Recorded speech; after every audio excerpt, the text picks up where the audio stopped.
बहुत पुरानी बात है। चाइना के एक प्रांत में 3 भिक्षुक रहा करते थे। वह तीनों भिक्षुक हमेशा हंसते रहते थे। किसी ने भी कभी उन्हें बात करते हुए नहीं सुना था।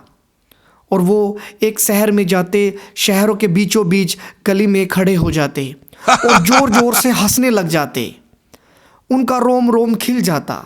ऐसा सुनकर आसपास के लोग एकत्रित हो जाते और वो भी हंसने लग जाते।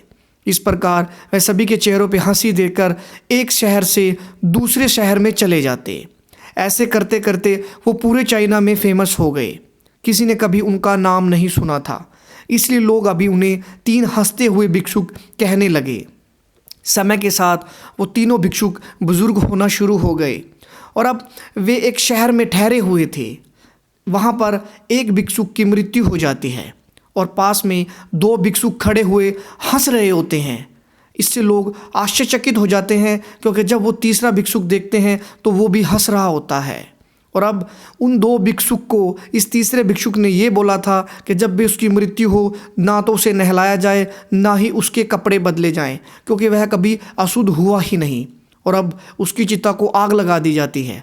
जैसे ही आग लगती है, पटाखों की आवाज़ आनी शुरू हो जाती है, क्योंकि उसने कुछ चीनी पटाखे अपने कपड़ों में छिपा रखे होते हैं।